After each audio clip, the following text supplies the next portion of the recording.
ମୁଁ ଆଜି ବନେଇଛି ଓଡ଼ିଶାର ପାରମ୍ପରିକ ରେସିପି। ଆଜି ହେଉଛି ଦ୍ୱିତୀୟା ଓଷା। ଦ୍ୱିତୀୟା ଓଷାରେ ଘାଣ୍ଟ ବନା ହୁଏ। ଘାଣ୍ଟ ପାଇଁ ମୁଁ କ'ଣ କ'ଣ ସବୁ ପରିବା ନେଇଛି ଚାଲନ୍ତୁ ଦେଖିବା। ତା ପୂର୍ବରୁ କହି ରଖୁଛି ସ୍ୱପ୍ନା ଡେଲି କିଚେନକୁ ଆପଣମାନଙ୍କୁ ସ୍ୱାଗତ। ଏଠି ମୁଁ ନେଇଛି ଗାଜର, କଖାରୁ, କନ୍ଦମୂଳ, ବାଇଗଣ, ଜହ୍ନି ଏମିତି କାଟି ନେଇଛି, ବିନ୍ସ, ସଜନା ଏସବୁ ମୁଁ କାଟିକିରି ରେଡ଼ି କରି ରଖି ନେଇଛି। ତାପରେ ନେଇଛି ଲାଉ, ତାପରେ ଏଠି ଭଣ୍ଡା ନେଇଛି, ଆଳୁ ନେଇଛି, ଏଠି ଓଉ କାଟିକିରି ଏମିତି ରଖିଛି। ମୋ ପାଖରେ ଗୋଟେ ବିଟ୍ ଥିଲା, ବିଟ୍ ନେଇଯାଇଛି। ସବୁ ପରିବା ପଡ଼ିବ ବୋଲି ମୁଁ ବିଟ୍ ନେଇଯାଇଛି। ସାରୁ ନେଇଛି। ତାପରେ କଦଳୀକି ଏଠି ଛୋଟ କାଟିକିରି ଏମିତି ଚୋପା ନ ଛଡ଼େଇକିରି କାଟିକିରି ହଳଦୀ ପାଣିରେ ବୁଡ଼େଇକି ରଖିଛି କଳା ନ ପଡ଼ିବା ପାଇଁ। ମୁଗ ଗଜା ନେଇଛି।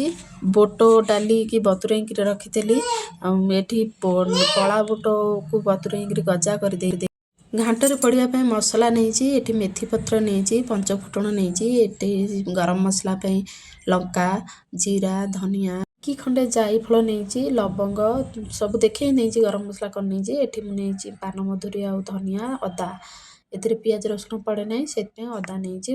ନଡ଼ିଆ କୋରିକିରି ନେଇଛି, ଆଉ ଖଣ୍ଡ ଖଣ୍ଡ କରି ନେଇଛି। ଏଠି ମଟର, କାବୁଲି ବୁଟ ବତୁରେଇଥିଲି, ତାକୁ ସିଝେଇ ନେଇଛି ଗୋଟେ ସିଟି ମାରିକିରି। ତାପରେ ଗୋଟେ କଡ଼େଇ ବସେଇବା। କଡ଼େଇରେ ମୁଁ ଏଠି ରିଫାଇନ୍ ତେଲ ନେଇଛି। ତାପରେ ସାରୁ ପକେଇ ନେଇଛି। ସାରୁରେ ନାଳ ଅଂଶ ଥାଏ, ଭାଜି ଦେଲେ ଭଲ ଗୋଟା ଗୋଟା ହିଁ ରହିବ, ସେଥିପାଇଁ ମୁଁ ସାରୁକୁ ଭାଜି ଦେଇଛି। କିଛି ପରିବା ମୁଁ ଏଠି ବି ଭାଜିଛି। ସାରୁ ପରେ କିଛି ଓଉକୁ ଭାଜି ଦେଇଛି, ଟିକେ ଜଷ୍ଟ ଭାଜିଛି। କୌଣସି ପରିବାର ମୁଁ କଲର୍ ଚେଞ୍ଜ କରିନି, ଖାଲି ଏମିତି ଟିକେ ଭାଜିଦେବ। ଓଉ ବାହାର କରି ନେଇଛି। ତାପରେ ଏଠି ପକେଇଛି ସଜନା। ସଜନାକୁ ଟିକେ ଏମିତି ଭାଜିଦେବ, ଜଷ୍ଟ ଭାଜିବ, ନହେଲେ ନାହିଁ ତରକାରୀରେ ପକେଇଲା ବେଳକୁ ସେ ପୁରା ଖଣ୍ଡ ଖଣ୍ଡ ହେଇଯିବ। ତାପରେ ନେଇଛି ଗାଜର। ଗାଜରକୁ ଜଷ୍ଟ ଟିକେ ଭାଜି ଦେଇ ତା ଦେହରେ ମୁଁ ବାଇଗଣ ଏକାଥରେ ଦୁଇଟାକ ଭାଜି ଦେଇଛି। ଟିକେ ବାଇଗଣ ବି ଜଷ୍ଟ ଟିକେ ଭାଜିଛି ତେଲରେ, ଖାଲି ଗରମ ହେବା ପାଇଁ, ନହେଲେ ରହିଲେ ଏମିତି କଳା ପଡ଼ିଯିବ ବୋଲି ମୁଁ ଟିକେ ଭାଜି ନେଇଛି। ବିଟ୍ ଏଠି ଟିକେ ଭାଜିଛି। ବିଟ୍ ନ ଭାଜିଲେ ବିଟ୍ଟା ବହୁତ ସମୟ ଲାଗେ ସିଝିବା ପାଇଁ, ସେଥିପାଇଁ ବିଟ୍ ଟିକେ ଭାଜି ନେଇଛି। ତାପରେ ମୁଁ ଏଠି ଆଳୁ ଭାଜିଛି। ଆଳୁ ରଖିଲେ କଳା ପଡ଼ିଯିବ ବୋଲି ବାହାରେ ରଖିଥିଲି ନା ଧୋଇକିରି, ତଥାପି ବି କଳା ପଡ଼ିଯିବ ବୋଲି ମୁଁ ଆଳୁ ଭାଜି ନେଇଛି। ତାପରେ ଏଠି କଦଳୀ ନେଇଛି। କଦଳୀଟାକୁ ମୁଁ କେମିତି ଭାଜିଛି ଦେଖନ୍ତୁ, ପୁରା କଲର୍ ଜମା ବି ଚେଞ୍ଜ ହେଇନି, ଏମିତି ବାହାର କରି ନେଇଛି ସବୁ। ତାପରେ ଗୋଟେ ସସ୍ପେନ୍ ନେଇଛି। ସସ୍ପେନ୍ରେ ରିଫାଇନ୍ ତେଲ ନେଇଛି। ତାପରେ ଯେଉଁ ରଖିଥିଲି ଅଦା ଆଉ ଧନିଆ ଆଉ ପାନମଧୁରୀର ଛେଚି ନେଇଛି। ଛେଚିକିରି ତାକୁ ମୁଁ ଏଇ ତେଲରେ ପକାଇ ନେଇଛି। ସେ ଟିକେ ଜଷ୍ଟ ଭାଜି ହେଇଗଲେ ତା ଦେହରେ ମୁଁ ଟମାଟୋ, ତାପରେ କିଛି ଲଙ୍କାଗୁଣ୍ଡ, ହଳଦୀ ଗୁଣ୍ଡ ପକାଇକିରି ତାକୁ ଭଲସେ ଭାଜିଛି। କିଛି ଗରମ ମସଲା ପକାଇଛି।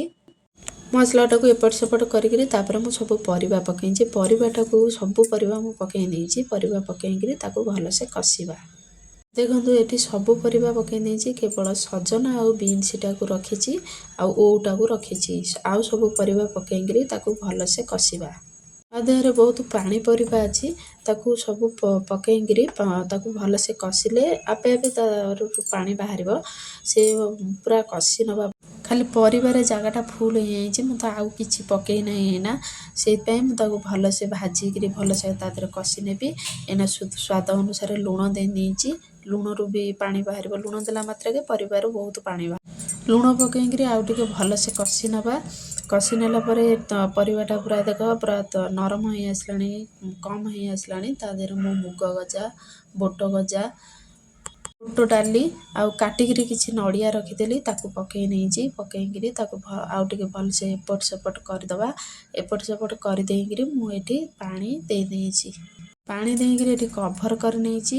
କଭର୍ କରିସାରିଲା ବାଦେ ମୁଁ ଗୋଟେ ହେମଦସ୍ତା ନେଇଛି। ତା ଦେହରେ ମୁଁ ଯେଉଁ ଗରମ ମସଲା ଭାଜିକିରି ରଖିଥିଲି ତାକୁ କୁଟି ଦେଇଛି। କୁଟା ଗରମ ମସଲାଟା ଭଲ ବାସ୍ନା ହୁଏ, ସେଥିପାଇଁ ମୁଁ ମସଲାକୁ ଛେଚି ନେଇଛି।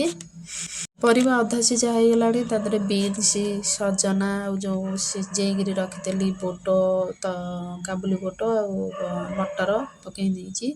ତାପରେ ପକାଇଛି ଓଉ, ପକାଇ ଦେଇକିରି ତାକୁ ଆଉ ଟିକେ ଭଲସେ ଏପଟ ସେପଟ କରିକିରି ପୁଣି କଭର୍ କରିନେବା। ତରକାରୀ ହେଇ ଆସିଲାଣି। ତା ଦେହରେ ନଡ଼ିଆ ପକାଇକିରି ଆଉ ଟିକେ କଭର୍ କରି ନେଇଛି ଭଲସେ ଫୁଟିବା ପାଇଁ। ଦେଖନ୍ତୁ ତରକାରୀ ବି ଏଠି ପୁରା ଭଲସେ ହେଇ ଆସିଲାଣି। ଏମିତି ନୂଆ କରିକାରେ ଟିକେ ଏପଟ ସେପଟ କରିଦେଇ ତାପରେ ମୁଁ ଏଠି କସ୍ତୁରୀ ମେଥି ହାତରେ କ୍ରସ୍ କରିକିରି ନେଇଛି। ତାପରେ ଏଠି ଗରମ ମସଲା ଯେଉଁ କୁଟିକିରି ପୁରା ଗୁଣ୍ଡ କରି ରଖିଥିଲି ଏମିତି ଗୁଣ୍ଡ କରି ରଖିଥିଲି ନେଇକିରି ତାକୁ ଟିକେ କଭର୍ କରିଦେବା ତାଥିରେ ବାସ୍ନାଟା ଭଲ ଆସିବା ପାଇଁ। ଘିଅ ନେଇଛି ଏଠି ମୁଁ ଛୁଙ୍କ ଦେବା ପାଇଁ, ଛୁଙ୍କ ଦେଲେ ବଢ଼ିଆ ବାସ୍ନା ବଢ଼ିଆ ତରକାରୀ ଭଲ ଲାଗିବ ବୋଲି ମୁଁ ଘିଅ ନେଇଛି। ଘିଅକୁ ଗରମ କରିଦେଇଛି, ଗରମ ଘିଅରେ ମୁଁ ପକେଇଛି ଏଠି ଜିରା ଆଉ କିଛି ଶୁଖିଲା ଲଙ୍କା ଭଲ କଲର୍ ଆସିବା ପାଇଁ। ତରକାରୀରେ ଛୁଙ୍କ ଦେଇ ତାକୁ ଫଟକିଣି କଭର୍ ଦେଇଦେବା। କଭର୍ ବାହାର କରି ନେଇଛି, ଘାଣ୍ଟଟା କେମିତି ହେଇଛି ଦେଖନ୍ତୁ। ଏମିତି ଘାଣ୍ଟ ବନାନ୍ତୁ, ଏନ୍ଜୟ କରନ୍ତୁ। ଏଠି ଗୋଟେ ପ୍ଲେଟ୍ ନେଇକିରି ମୁଁ ପ୍ଲେଟ୍ରେ ବାଢ଼ି ନେଇଛି ଦେଖନ୍ତୁ ଘାଣ୍ଟ କେତେ ସୁନ୍ଦର ହେଇଛି। କେମିତି ଲାଗୁଛି, କେମିତି ଦେଖାଯାଉଛି ଆପଣମାନେ କମେଣ୍ଟ କରନ୍ତୁ ପ୍ଲିଜ୍। ମୋ ଚ୍ୟାନେଲକୁ ଲାଇକ୍ କରନ୍ତୁ, ସବସ୍କ୍ରାଇବ୍ କରନ୍ତୁ। ବାଏ ବାଏ, ରଖୁଛି, ଧନ୍ୟବାଦ।